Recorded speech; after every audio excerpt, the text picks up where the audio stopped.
반장들 반가워요. 이 반장 이제 좀 익숙해요? 예. 나는 얼굴이 좀 친숙해졌어요. 하루 만에. 손흥민 선수. 그다음에 누가 윤계상 씨 닮았다는 얘기도 있던데. 남희석 닮았던. 남희석 씨. 예. 알았어요. 그만합시다. 다 민남형이라서. 그래요. 네. 그래요? 네. 어쨌든 한국당 로고송은 뚜뚜루뚜뚜루입니다. 어떤 말에도 초연한 듯 평온한 모습을 보였습니다. 집어삼킬 듯 때리고 있습니다. 거세게 몰아치고 있습니다. 네, 4개월 만에 돌아왔습니다. 최종혁 반장의 윤택한 휴가를 위해 이번 주는 여당 반장으로 찾아뵙겠습니다. 여당 반장을 시작한 오늘 이해찬 대표 등 여당 새 지도부도 현충원 참배를 시작으로 공식 행보를 시작했습니다. 2012년 민주통합당 대표 때도 현충원을 참배했는데 그때와 달라진 장면이 있습니다. 2012년 참배하지 않았던 이승만, 박정희 전 대통령 묘역을 오늘은 참배한 겁니다. 이 대표는 박정희 유신에 반대하다 옥보를 치르기도 했는데 두 전직 대통령 참배는 이번이 처음이었다고 합니다. 예, 그 두 분 대통령 묘역은 제가 이번에 처음으로 참배를 했습니다.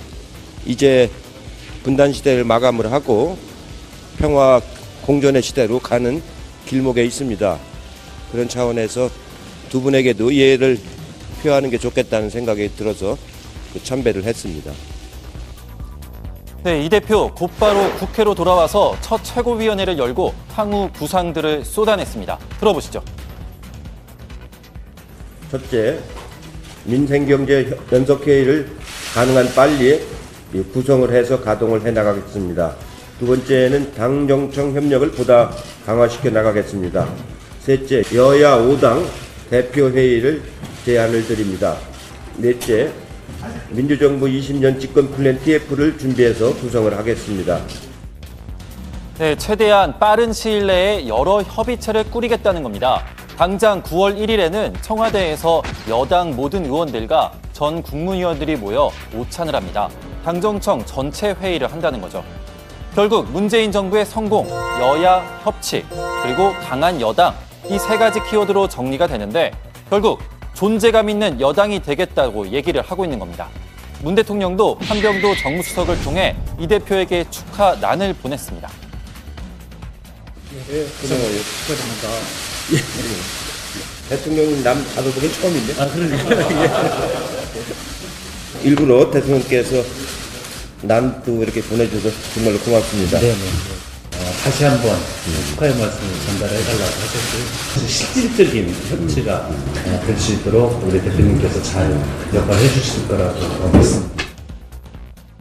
네, 이 대표는 민주당이 배출한 3명의 대통령 김대중, 노무현, 문재인 모두와 인연이 깊고 2020년 총선 공천권도 손에 쥐고 있어서 이 강력한 리더십의 조건은 갖추고 있습니다. 여야 협치를 위한 5당 대표회의가 실현이 된다면 이 대표와 김병준 한국당 비대위원장, 정동영 민주평화당 대표가 한자리에 모이겠죠. 노무현 정부의 국무총리, 정책실장, 통일부 장관이 다시 한자리에 모이는 겁니다. 오늘 김병준 위원장과 인사를 나눴고 정동영 대표와는 조만간 만나기로 약속했습니다. 청와대 계실 때 뵙고 한 10년 만이네요. 예, 우리 위원장에서 제가 한번 인사드렸던 것 같습니다. 언제 한번 했나요? 예전에 청와대 계실 때 예. 저희 당정청 회의를 많이 했잖아요. 네, 그런 마음으로 이제 하시면 뭐. 예, 그래서 그때는 당정청 회의지만 아마 이제 대표님 맡으셨으니까 이제 여야 간의 대화도 그대야 안 되겠습니다. 네, 이 세 사람 2004년만 해도 50대 개혁그룹으로 묶였던 3명입니다. 15년가량 지난 지금은 올드보이로 묶이고 있죠. 이처럼 이 대표는 강한 리더십과 연륜이 대표적 장점으로 꼽힙니다. 하지만 장점은 곧 단점이 되기도 하죠. 불통, 독선, 버럭 이런 단어들이 이 대표를 따라다녀왔습니다. 8선의 서청원 한국당 의원을 제외하면 7선으로 국회의원 중 가장 선수가 높습니다. 정치 후배여서일까요? 6선인 문희상 국회의장에겐 오늘 이런 농담을 던지기도 했죠. 아주 든든하고 기대가 큽니다. 아니, 무조건 될 줄 알았으면 내가 의장님 선거에 도전하신 겁니다. 이렇게 될 줄 모르겠어요.